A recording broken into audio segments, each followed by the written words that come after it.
안녕하세요. 트렌드 코리아 톡톡 진행을 맡은 구혜림입니다.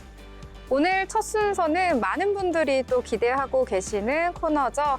이 새 인물을 모셔서요. 그 인물에 대해서 더 깊이 있게 탐구해보는 시간입니다. 자, 오늘은 정말 카리스마 넘치고 길 가다가 보면은 저런 멋쟁이가 있나? 라는 생각이 들 것 같은 분 모셨습니다.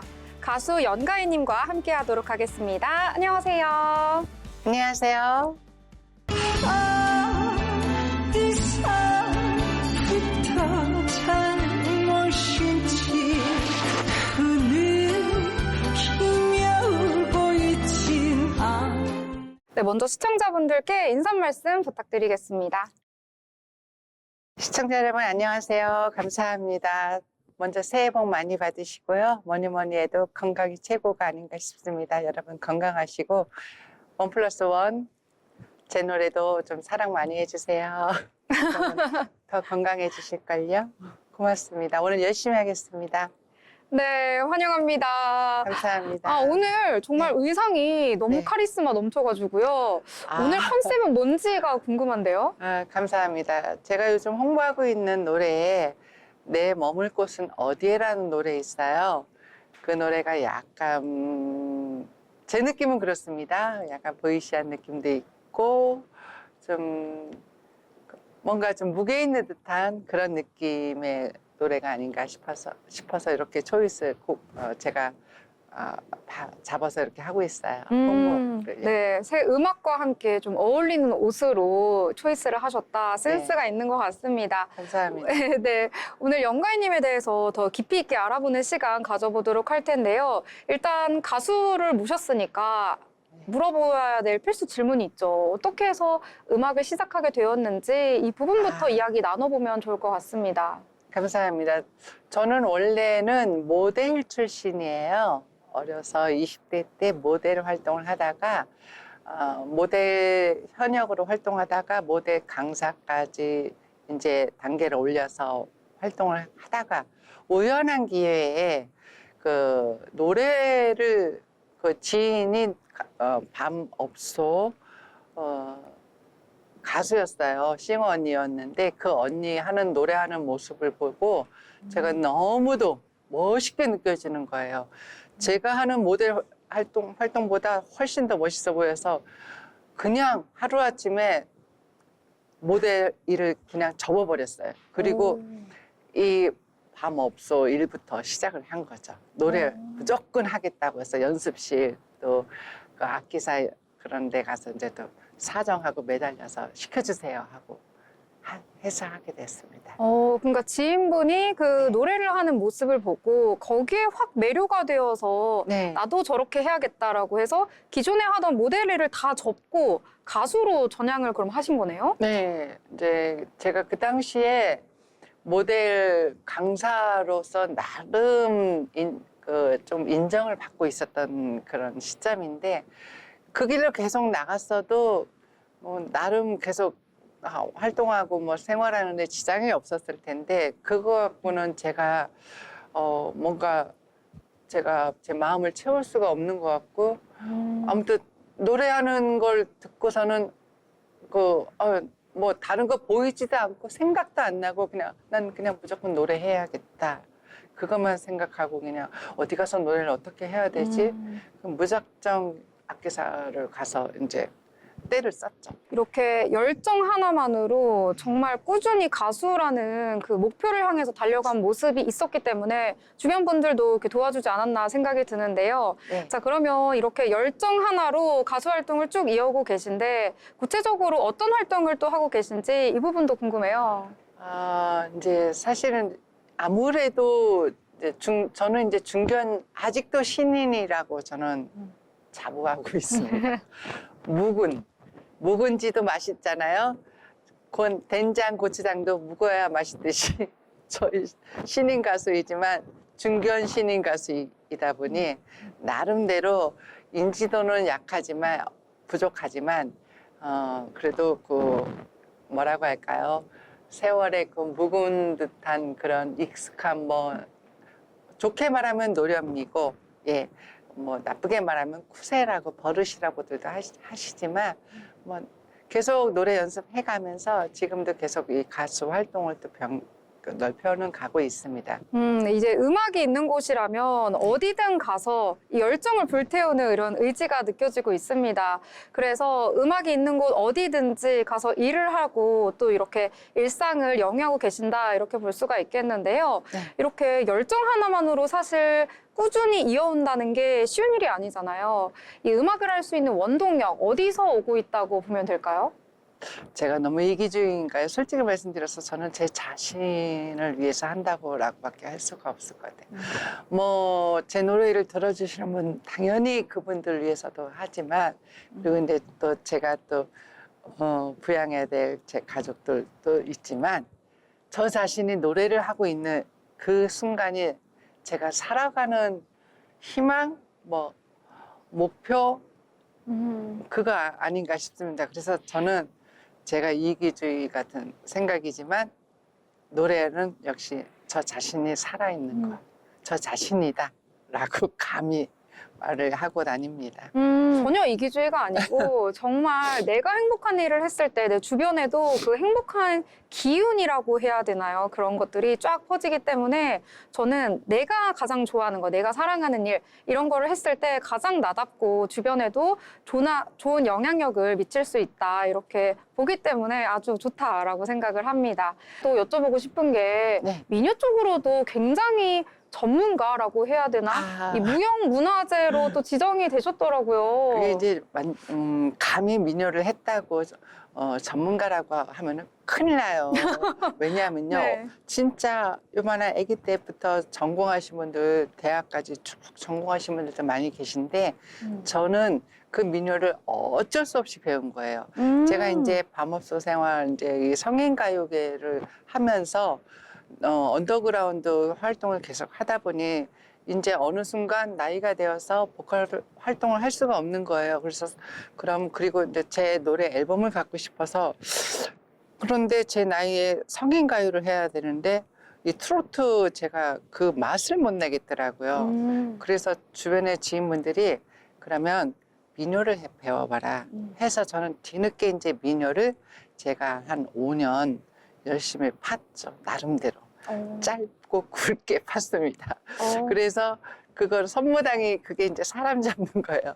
그걸 배워서 조금 이제 이렇게 그래도 어디 가서 민요를 했다, 뭐 한다라고 그냥 조금 감이 맛을 조금 그냥 합니다. 그러면 이쯤에서 이제 궁금해지는 게 아까 트로트 좀 맛은 잘 안 나고 뭐 이런 얘기도 하시고 내 음악도 좀 하고 싶고 막 이렇게 하다 보니 네. 어떤 음악을 하시는 분일까? 어떤 음악을 우리에게 들려주시는 분인가? 이게 궁금해지는데요. 네. 좀 소개 좀 해주세요. 성인가요계에서는 그런 세미트롯이라고 이제 하더라고요. 음. 네, 그런 쪽인데 또 거기에서 장르를 따지면 저는 발라드 쪽이에요.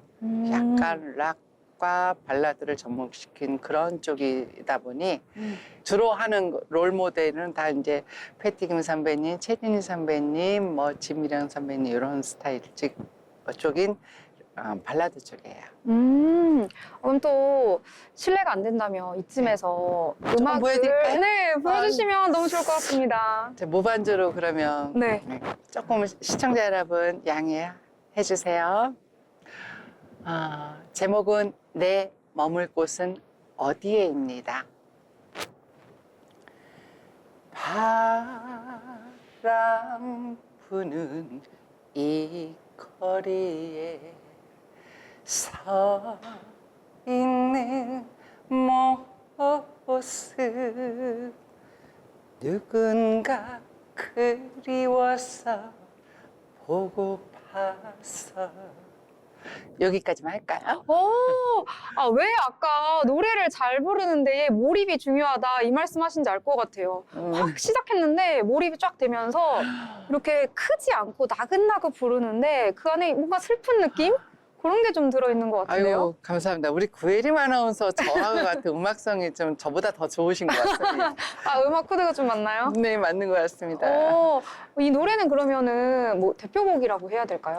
제가 이 노래를 굳이 홍보하게 된 것도 제 노래 인생이 여기에 있는 것 같습니다. 제가 어려운 시절을 여러분들께서도 무슨 어떤 일을 지금까지 진짜 앞만 보고 열심히 달려오셨잖아요.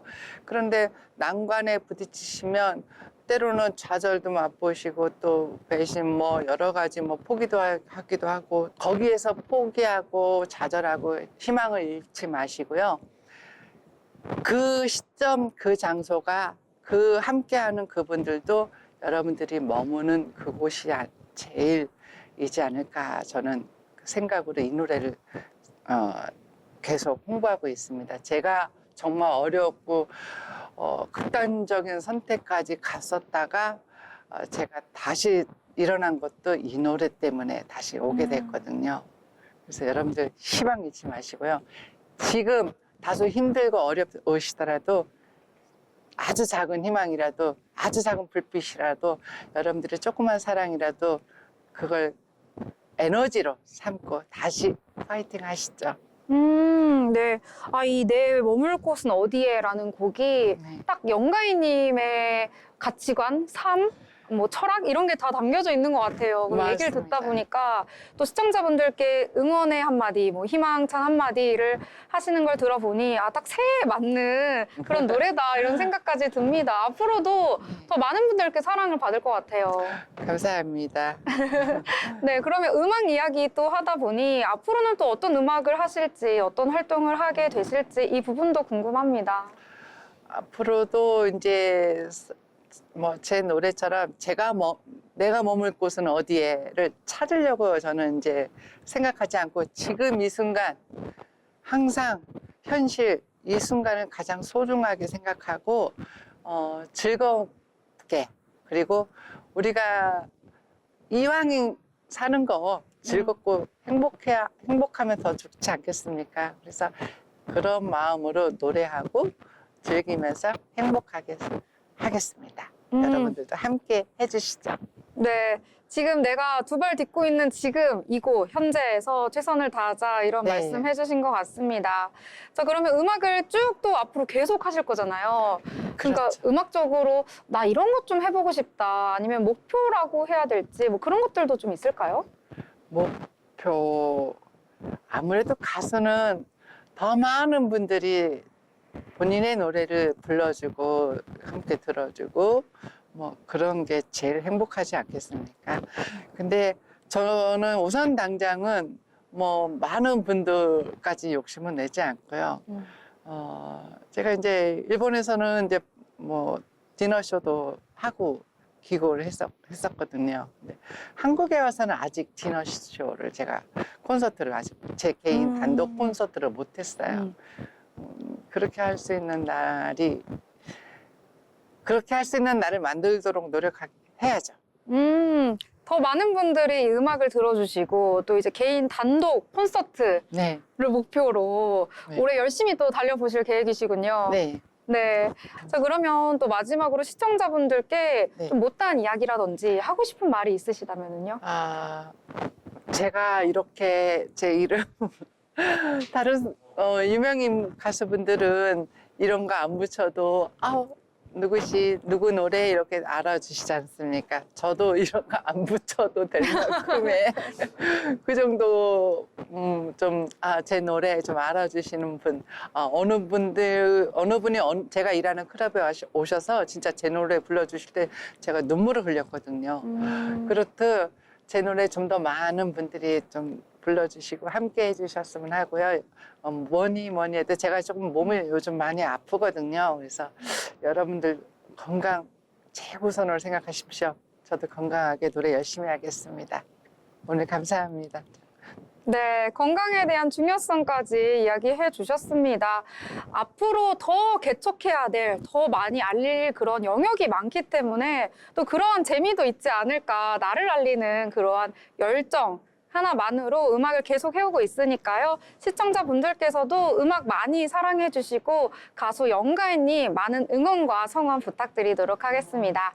자, 정말 진정성 하나로 음악에 대해서 열정이 가득한 가수 영가인님과 오늘 함께 했는데요. 지금까지 함께 해주신 영가인님 감사드립니다. 감사합니다.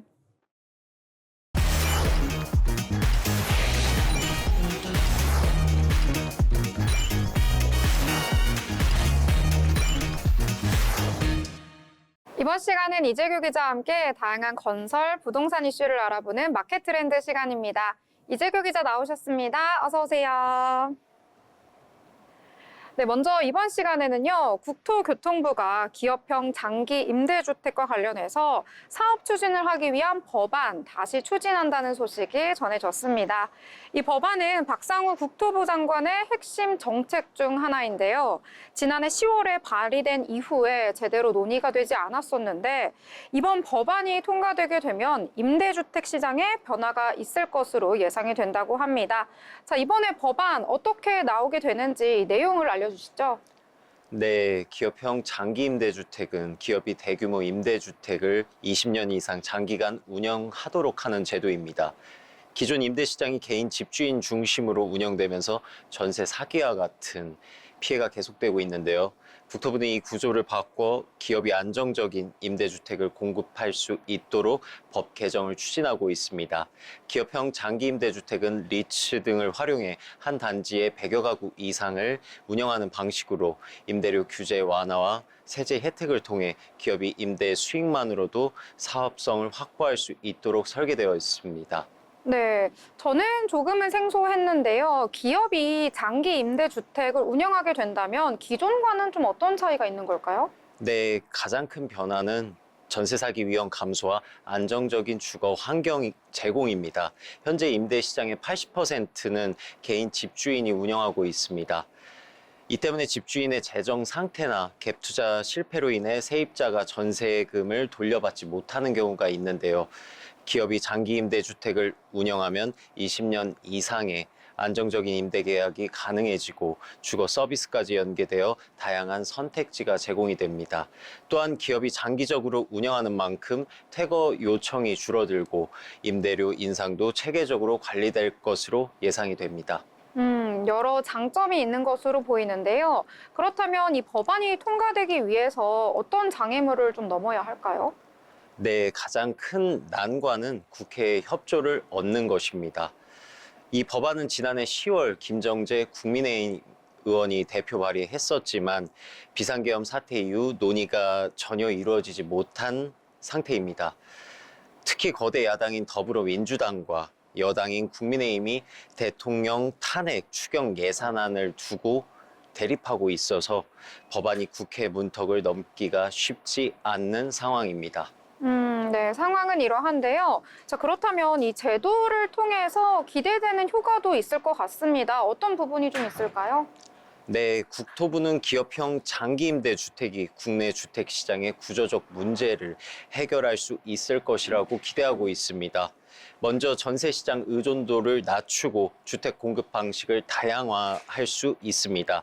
또한 기업이 장기적으로 주택을 운영하게 된다면 세입자가 전세 사기 위험에서 벗어날 수가 있고 중산층을 위한 주거 선택지가 늘어나며 주택 시장의 불안정성이 줄어들 것이라는 전망입니다. 네.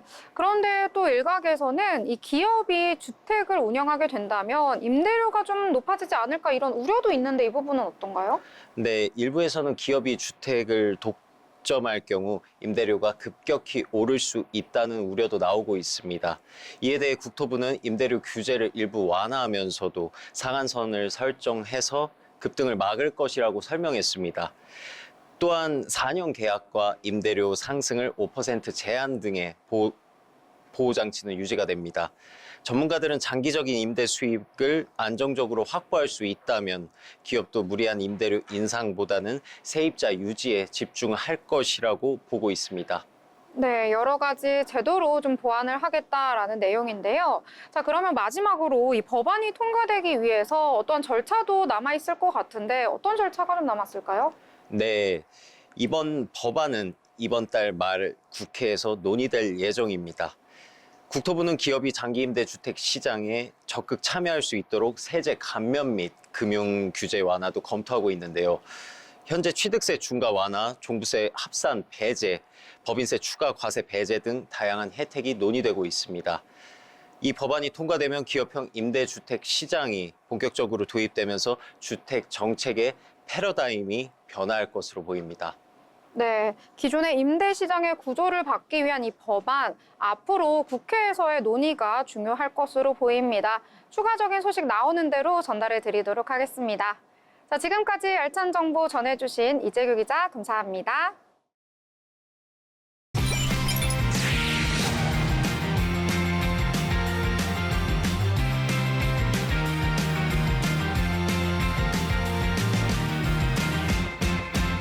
이번 시간은 김효빈 아나운서와 함께하는 경제톡톡 시간입니다. 최근에 이슈가 되고 있던 경제 내용들에 대해서 알려주신다고 하는데요. 함께 만나보도록 하겠습니다. 안녕하세요. 안녕하세요. 네, 효빈 아나운서 첫 번째 주제는 어떤 내용인가요? 네, 최근 금값이 급등하고 있다는 소식 들으셨을 텐데요. 지금 사야 할지 많은 분들이 금 투자를 고민하고 계십니다. 특히 국내 금값은 국제 시세보다 20%나 비싸게 거래되는 김치 프리미엄 현상이 나타나고 있습니다. 이는 국내 투자자들이 금값이 더 오를 거라고 예상하면서 금을 사들이는 수요가 급증했기 때문입니다. 네, 최근 들어서 금값이 고공행진하고 있다라는 기사를 많이 접하셨을 것 같은데요. 금값이 오르는 이유 구체적으로 알려주신다면요? 네, 크게 세 가지로 정리해 봤습니다. 첫 번째로는 국제 금 가격이 상승했습니다. 글로벌 경기 불확실성이 커지면서 금 같은 안전자산에 대한 수요가 증가했는데요. 특히 미국 연준의 금리 정책 조정 가능성이 영향을 미쳤습니다. 두 번째는 김치 프리미엄 현상 때문입니다. 국내에서는 금값이 더 오를 거라는 심리가 강하게 작용하면서 수요가 증가했는데요. 이로 인해 국제 시세보다 20%나 높은 가격에 거래되고 있습니다. 세 번째로는 트럼프발 신골드러시가 이유인데요. 트럼프 대통령의 보호무역 정책이 강화되면서 경제 불확실성이 커졌죠. 이에 따라 전 세계적으로 금과 같은 안전자산에 대한 관심이 더욱 높아진 것으로 풀이됩니다. 네, 그렇다면 또 많은 분들이 궁금하신 게 지금 금을 사도 괜찮을지 이 부분이 가장 고민일 것 같습니다. 어떤가요? 네, 맞아요. 이 부분에서 가장 고민이 많으실 텐데요. 전문가들은 신중한 접근을 추천하고 있습니다. 실물 금을 구매하실 경우에는 현재 국내 금값이 국제 시세보다 높은 상태이므로 단기적으로 가격 조정을 기다리는 것이 유리합니다. 그리고 ETF와 금 펀드를 활용하는 것도 방법인데요. 금을 직접 사는 것보다 ETF나 금 펀드를 활용하면 환금성이 높고 보관 부담이 줄어듭니다. 마지막으로는 분할 매수를 추천드립니다. 한 번에 많은 금액을 투자하기보다는 가격 변동을 고려해서 나눠서 투자하는 것이 리스크 관리에 효과적이겠습니다. 네, 최근 들어서 금 투자에 대해서 고민하시는 분들 많으시더라고요. 이번 내용을 참고하시면 좋을 것 같습니다. 자, 그러면 두 번째 주제로 넘어가 보도록 하겠습니다. 이 최근에 외식업계에서 중저가 뷔페 다시 떠오르고 있습니다. 자, 왜 이렇게 인기인지 그 이유가 뭔가요? 네, 최근 물가 상승과 경기 둔화로 인해 가성비를 중시하는 외식 소비로 전환하고 있기 때문인데요. 한 끼라도 푸짐하게 먹으면서 합리적인 가격을 원하는 소비자들이 늘어나면서 중저가 뷔페가 다시 인기를 얻고 있습니다. 네, 이 불황이기 때문에 중저가 뷔페에 대한 인기 나날이 커지고 있는 것 같습니다. 자, 그렇다면 실제로는 어떤 변화들이 좀 나타나고 있을까요? 네, 대표적인 변화 몇 가지를 살펴보면요. 첫 번째로는 가성비 뷔페의 인기가 급증하고 있습니다. 한 끼 8,000원대의 뷔페부터 만원대의 고기 뷔페까지 다양한 요리를 저렴하게 즐길 수 있는 곳들이 늘어나고 있습니다. 그 중에서도 치킨과 고기 뷔페가 인기가 많은데요. 단품 메뉴 대신 무제한으로 제공되는 뷔페를 선호하게 되면서 치킨과 고기 뷔페가 새롭게 주목받고 있습니다. 마지막으로는 리퍼브와 중고시장의 성장입니다. 단순 변심으로 반품된 상품을 저렴하게 재판매하는 리퍼브 제품도 인기가 상승하고 있고요. 가성비 소비 트렌드가 확산되면서 중고 거래를 찾는 소비자들이 더 늘고 있습니다. 네, 역시 경기가 어렵다 보니까 이런 흐름이 나타나고 있는 것 같은데요. 이러한 분위기 그렇다면 계속해서 지속이 될까요? 네, 전문가들은 경기 불황이 계속되는 한 이런 불황형 소비 트렌드는 더욱 강화될 것으로 보고 있습니다. 기업들도 변화하는 소비 트렌드에 맞춰 다양한 가격대의 제품을 출시하거나 가성비를 강조하는 마케팅을 강화하는 전략을 펼칠 것으로 예상됩니다. 네, 불경기가 지속되다 보니까 가성비에 대한 선호 현상 계속해서 심화되고 있는 것 같습니다. 자, 그러면 세 번째 주제로 넘어가 보도록 하겠습니다. 이 마지막 주제는요, 푸드테크 시장의 변화라고 하는데요. 어떤 변화를 이야기하는 걸까요? 네, 최근 고속도로 휴게소에 로봇 조리사와 로봇 바리스타가 도입되면서 새로운 변화를 맞이하고 있습니다. 대구 광주 고속도로 농공휴게소에서는 로봇 조리사 5대가 투입되어 24시간 운영을 시작했습니다. 이 로봇들은 돈가스, 라면, 찌개 같은 한식 메뉴들을 척척 만들어낸다고 합니다. 네, 로봇이 음료도 제조하고 이제는 음식까지 정말 안 쓰이는 곳이 없는 것 같습니다. 자, 그럼 이런 로봇 조리 시스템 이 밖에 다른 곳에도 좀 확대가 될까요? 네, 이미 확대되고 있는데요. 현재 포천, 천안, 순천 등 6개 휴게소에서 조리 로봇이 운영되고 있고 한국도로공사는 영동 고속도로 문막 휴게소에 24시간 로봇 셰프 시스템을 구축했습니다. 또한 풀무원 푸드앤컬처는 안산 휴게소에 로봇 바리스타를 도입하면서 이제는 커피도 로봇이 내려주는 시대가 됐습니다. 네, 고속도로 휴게소 이제는 단순히 쉬어가는 곳이 아니라요. 이런 첨단 기술을 도입해서 새로운 실험을 해보는 무대가 되고 있습니다. 자, 이렇게 변화가 좀 빠르게 퍼지고 있는 것 같아요. 네, 맞습니다. 그중에서도 두산 로보틱스는 20종 이상의 면 요리를 할 수 있는 누들 로봇을 개발했는데요. 그래서 해외 시장까지 공략하고 있다고 합니다. 글로벌 시장 조사업체는 푸드테크 시장 규모가 2년 뒤 약 45조 원까지 성장할 것으로 전망하고 있습니다. 오, 그렇다면 이제는 호텔이나 아니면 일반 식당에서도 로봇이 와서 요리를 하는 날이 머지 않았을 것 같은데요? 네, 맞습니다. 처음에는 생소했던 서빙 로봇이 이제는 대중화된 것처럼 앞으로도 이런 기술들이 점점 확산될 것으로 보입니다. 네, 오늘도 이렇게 흥미로운 내용 잘 전해주셨습니다. 지금까지 함께해주신 김효빈 아나운서 감사합니다.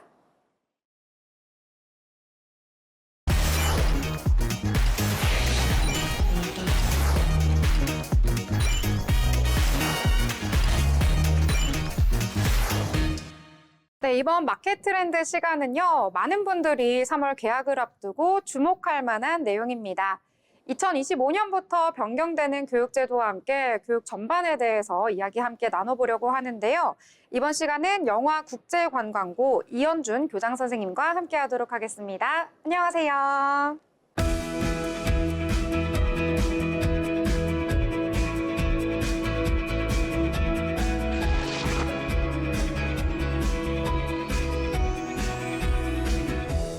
영화국제관광고등학교 교장 이현준입니다. 안녕하십니까?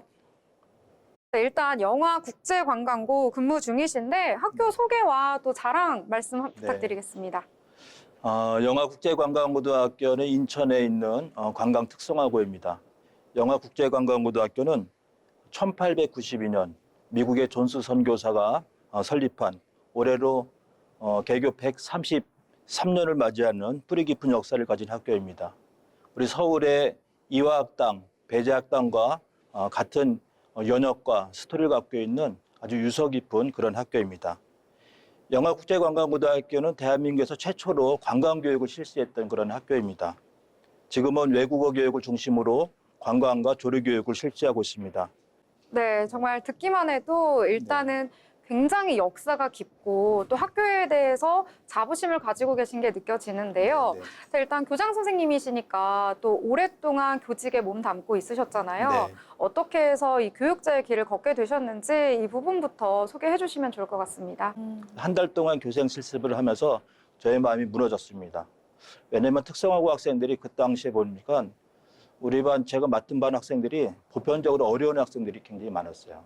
그래서 이 학생들을 위해서 내가 살 수 있는 방법이 뭘까라고 생각했을 때 내가 돈을 많이 버는 그런 직업보다는 이곳에 와서 이 학생들을 위해서 내가 교사의 길을 가는 것이 더 마땅하겠다라고 생각이 들어서 교생이 끝나면서 그런 마음의 결심을 했고 내가 교생 실습했던 그 영어학교에 대해서 내가 계속 노크하고 그 애정을 가지고 정말 상사병이 날 정도로 이 학교 교사가 돼야 되겠다 그런 마음으로 학교에 계속 노크한 끝에 제가 91년도 졸업과 동시에 이 학교에 임용이 되었습니다. 그럼 91년부터 계속해서 이 교직 네. 생활을 쭉 이어오신 거고 네. 35년 정도 됐다고 제가 네. 들었습니다. 그리고 교장 선생님으로서는 8년 정도 되었다고 들었는데 의미가 남다르실 것 같아요. 어떤 의미가 좀 있을까요? 먼저는 제가 이제 첫 부임한 영화국제관광고등학교에서 평교사로 27년, 그리고 교장으로 8년, 합 35년 동안 첫 번째 직장에서 하나의 직업, 교사의 길을 걸었다고 하는 것들은 저한테는 굉장히 감사할 일이죠. 건강하게 35년 동안 교직생활을 잘할 수 있도록 인도하신 모든 것에 제가 감사한 마음을 갖고 있습니다. 특히나 우리나라는 이제 대입 중심의 이 교육 환경이 많이 조성이 되어 있다 보니까요. 이제 새롭게 바뀌는 이 내신 같은 경우에 5등급제, 고교학점제 네, 이런 네. 부분들이 좀 생소하다 보니까 어떻게 좀 대비를 해야 하고 어떤 내용들인지가 좀 정보를 봐도 이해하기가 쉽지 않은 것 같아요. 좀 선생님이시니까 좀 네. 이해하기 쉽게 설명 부탁드리겠습니다. 네, 고교학점제는 학생들이 자신의 진로와 적성을 선택을 하고 적성에 따라서 본인이 과목을 선택하고 그 이수 기준에 도달한 과목에 대해서 학점을 취득하고 누적되면은 졸업을 인정받는 그런 제도입니다. 그래서 3년간 192학점을 취득 시 졸업 요건을 인정받게 되는데요. 과목 이수 기준은 3분의 2 출석하고 40%의 성취 기준을 달성하면은 졸업 기준이 요건이 충족이 되게 됩니다. 그래서 1학년 때까지는 공통 과목을 이수하고 2학년 때부터 선택 과목, 그래서 일반 선택, 융합 선택, 진로 선택 과목을 선택하게 됩니다.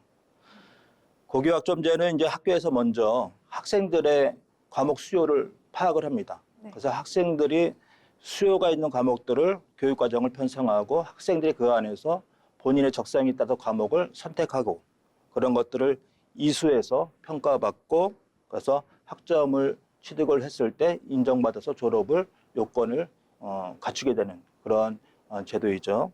그래서 고교학점제가 등장하면서 여러 후속 제도들이 변경이 있었어요. 그래서 고교학점제와 관련되는 제도로는 2022 개정교육과정이 도입되고 내신이 9등급에서 5등급으로 변환하고 또 얼마 전에 교육부에서 2028년도 대입 전형을 개편하는 걸 발표를 했습니다. 그러면 2022 개정 교육과정 도입이 뭐냐면은 기존에는 우리가 과목을 이수할 때 1년 동안 이수했잖아요. 1학기, 2학기. 근데 네, 이제는 학교를 다니면서? 학기제로 변하는 거예요. 학기 단위로. 네. 그래서 1년 동안 이수하던 것들을 우리가 학기 단위로 이수하게 될 때 장점은 뭐냐면은 많은 과목을 선택할 수 있다는 거죠. 그리고 본인이 학생들은 또 처음에 내가 진로를 결정했다고 하더라도 재학 중에 또 변동할 수 있잖아요. 그죠? 그렇죠. 네. 그랬을 때 빠르게 선택 과목을 추가 변경할 수 있는 그런 기회들을 많이 학생들에 주고자 이렇게 학기 단위로 이수하는 제도로 2022 올해부터 이렇게 실시가 됩니다. 또 내신은 5등급제가 되는데요. 과거에는 9등급이었는데 5등급으로 변환을 합니다. 그러면 이제 이 간격이 넓어지잖아요. 네. 그랬을 때 우려되는 게 변별력이 없을 수 있다는 거죠. 그러니까요. 네. 그럼 어떻게 변별력을 찾을 수 있는 건가요? 그래서 우리가 그런 변별력이 없는 것들을 보완하기 위해서 평가를 물론 이 고교학점제는 절대평가가 기준입니다. 기본 원리지만 여기에 상대평가를 병기해서 같이 기록을 해서 절대평가, 그러니까 절대평가는 이제 성취도 평가입니다. 성취도 절대평가와 그다음에 석차 등급에 우리가 지금까지 해왔던 석차 등급이죠. 1등급, 2등급. 네. 그 석차 등급 상대평가를 병기해서 그런 변별력이 없는 것들을 우리가 좀 보완하는 그런 방법으로 실시를 하게 되겠습니다. 좀 학생에게 초점이 많이 맞춰져 있는 것 같습니다. 그럼요. 네. 네, 너무나도 좋은 점이고 앞으로 학생들을 위한 교육제도 계속해서 발전해 나가고 있는데요. 또 이 와중에 간간히 또 뉴스에서 보다 보면은 이런 학교 환경 속에서도 어려움을 겪고 있는 또 교사분들이 계십니다. 네, 네. 예전보다 많이 교권이 추락했다 이런 이야기도 좀 나오고 있고요. 그러다 보니까 교직을 사명감 하나로만 하기에는 너무나도 환경이 힘들다라는 이런 탄성이 나오고 있어서 교직 기피 현상까지 나오고 있는데요. 이런 쪽은 또 어떻게 보고 계신지 오랫동안 교육 현장에 몸담고 계셨으니까 또 네. 어떠한 생각이 좀 있으실 것 같습니다. 네, 우리 교사들은 참 어려운 시기죠. 그죠?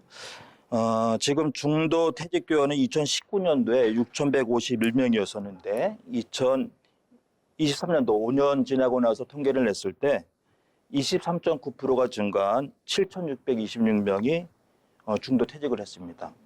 근데 더 심각한 것은 저연차 교원이라고 하면은 5년 미만의 저경력 교사를 얘기하는데요.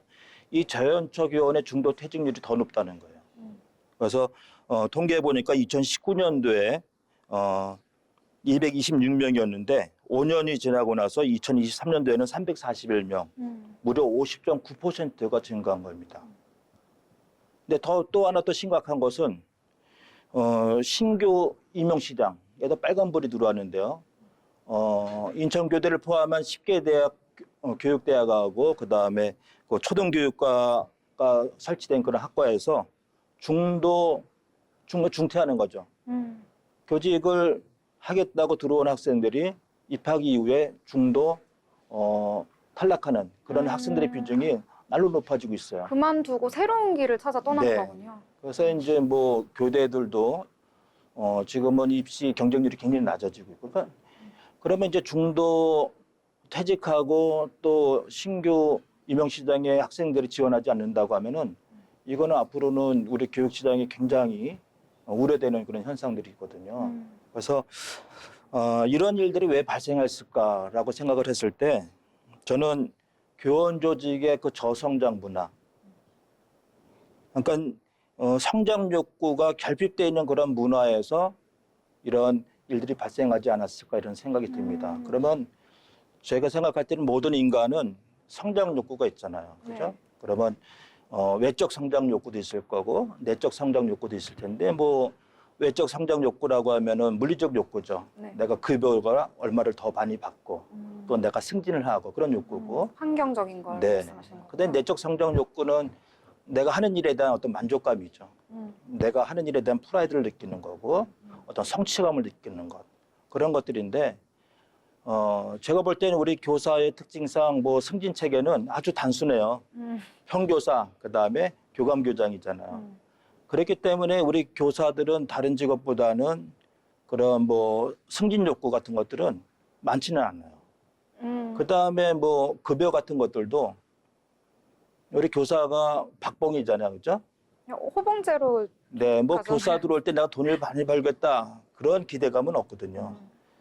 그런 걸 봤을 때 교사의 그 성장 욕구의 결핍은 물리적인 성장 욕구의 결핍이 아니라 내적 성장 욕구의 결핍이라고 생각이 되는 거죠. 그럼 내적 성장 욕구, 우리 선생님들이 중도 퇴직할 때 보수가 너무 적어서 먹고 살기 힘들어서 퇴직하는 교사들은 없어요. 내적 성장 욕구가 충족이 못 되는 거죠. 내가 교사를 하면서 내가 이 일을 하는 것들은 굉장히 위대한 일이다. 그럼 확신이 없는 거죠. 내 자존심이 무너지는 거죠. 자존감이 무너지는 거죠. 그랬을 때 교사들이 교단을 떠나는 거고, 그런 것들을 보면서 젊은 사람들이 이렇게 교직에 이전보다 많이 지원하지 않는 이런 현상이 나타나는 거거든요.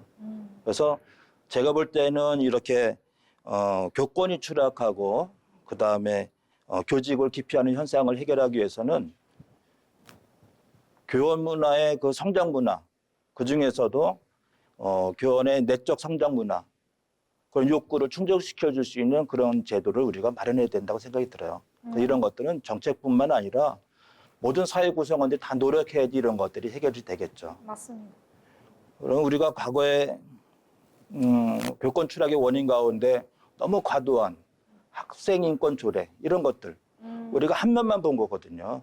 학생의 인권이 중요하면 교사가 존중받는 사회도 그런 문화들도 굉장히 중요하잖아요. 그래서 이렇게 너무 한쪽으로 치우친 정책들을 우리가 좀 지향하고 학생 인권과 동등한 그런 또 교권을 우리가 존중할 수 있는 문화들도 우리가 형성하는데 다 같이 노력해야지 이런 일들이 해결될 거라고 저는 생각이 듭니다.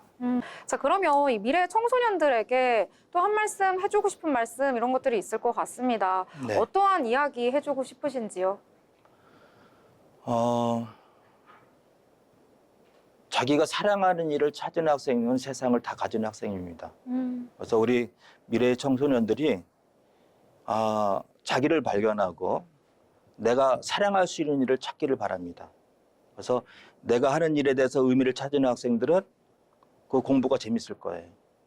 그래서 내가 하는 일이 위대한 일이다라는 믿음이 있으면은 거기에 몰입하게 되거든요. 그럼 성장하는 거거든요.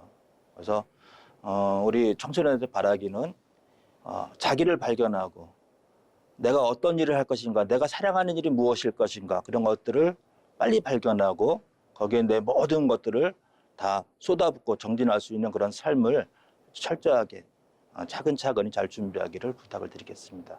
오랫동안 교직에 몸 담으셨고 교육에 대한 철학 확고하게 있으시기 때문에 앞으로 새로운 교육에 대한 패러다임 분명히 만드실 수 있을 거라 이렇게 저도 생각이 드는데요. 오늘 교육 현장과 교육 전반에 대해서 함께 이야기 나눠보는 뜻깊은 시간이었습니다. 시청자분들께서도 많은 도움이 되셨을 것 같습니다. 자, 지금까지 함께해 주신 영화국제관광고 이현준 교장 선생님 감사합니다.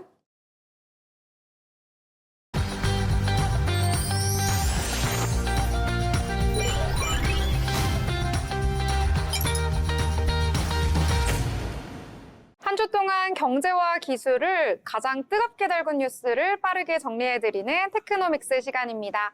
임나연 아나운서와 함께하겠습니다. 안녕하세요. 네, 이번 주 어떤 기술이 경제를 바꿨을지 한번 살펴볼까요?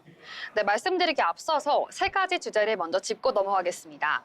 첫 번째 주제부터 소개하겠습니다. 미국 자동차 수입 관세, 그리고 두 번째 스마트 팩토리 및 생산 자동화, 그리고 마지막으로는 보호 무역주의까지 살펴보시겠습니다. 네, 그럼 바로 시작해 보도록 하겠습니다. 이 첫 번째 챕터는요, 이번 주 가장 주목을 받은 경제 기술 뉴스입니다.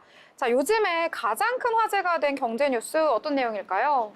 네, 이번 주 가장 큰 화제가 된 기술 뉴스가 있죠. 바로 미국의 보호 무역 강화와 그리고 한국 자동차 업계의 대응입니다. 네, 최근에 미국이 수입 자동차에 대해서 관세를 부과하겠다라고 공식적으로 예고를 했는데요. 자세히 어떤 내용일까요?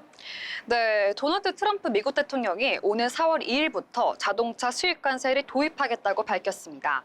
이는 한국 자동차 업계에도 큰 타격을 줄 것으로 예상되는데요.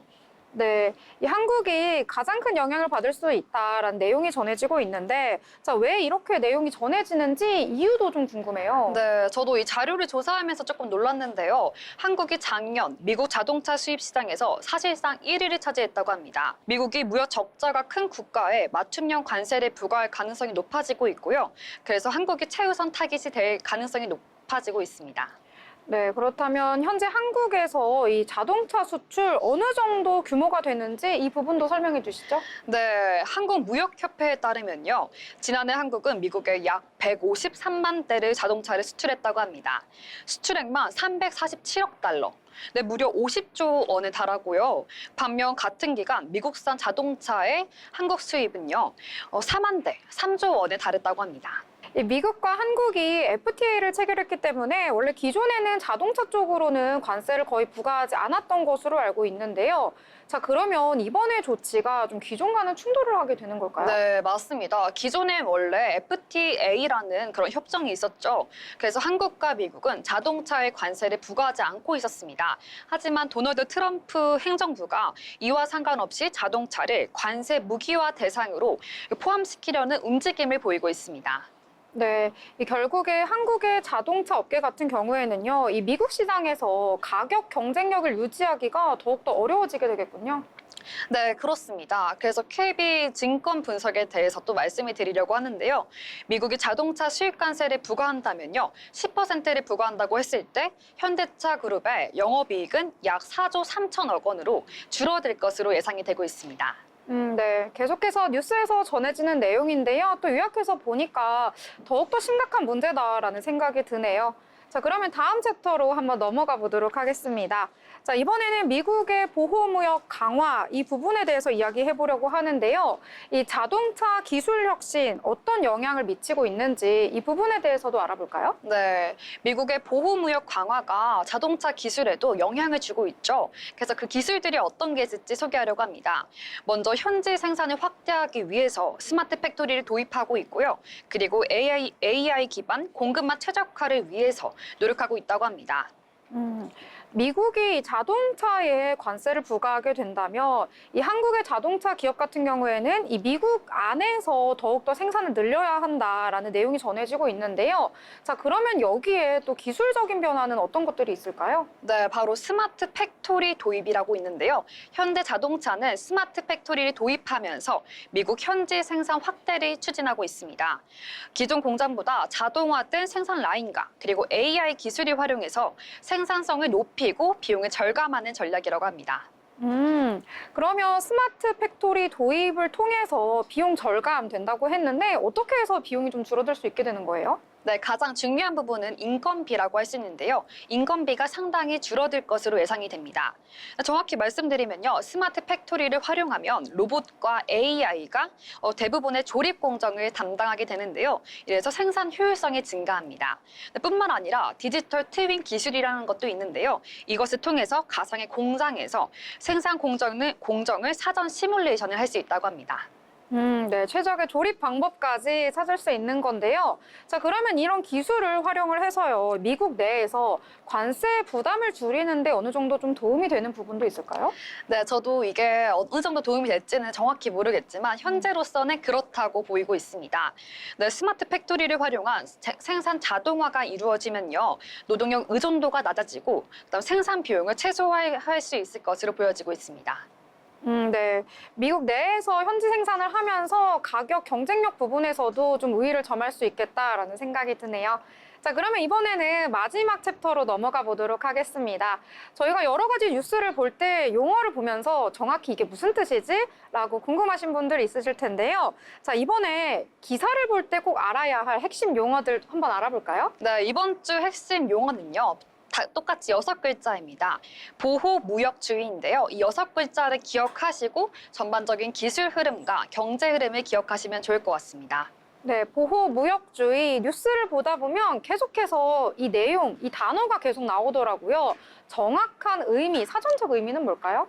네, 보호무역주의란요. 자국 산업을 보호하기 위해서 수입품을 높은 관세를 부과하거나 수입 제한을 두는 무역 정책을 의미한다고 합니다. 이를 통해서 국내 산업을 보호하고 무역 적자를 줄일 수 있다고 합니다.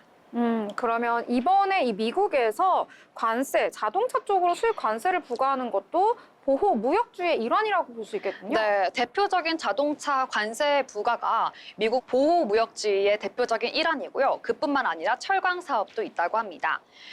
네, 그래서 앞으로도 글로벌 자동차 기업들은 다 영향을 받을 것으로 보여집니다.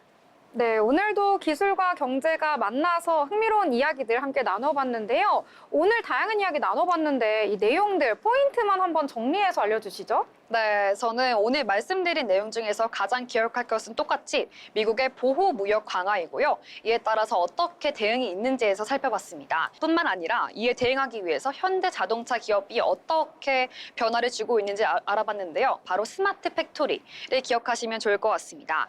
네, 마지막으로 보호 무역주의 6글자 한 번 더 기억해 주시면 좋을 것 같고요. 이 뜻은 아까 말씀드렸다시피 자국 무역, 그러니까 자국 국내 기업을 보호하기 위한 일환입니다.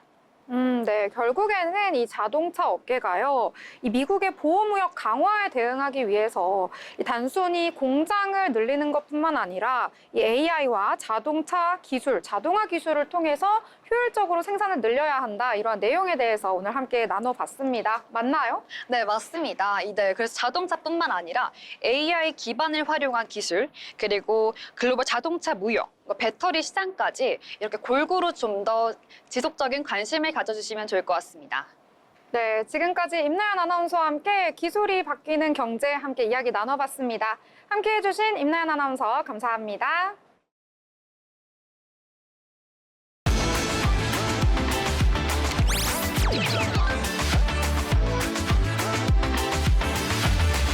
트렌드 코리아 톡톡 오늘 준비한 순서는 여기까지입니다.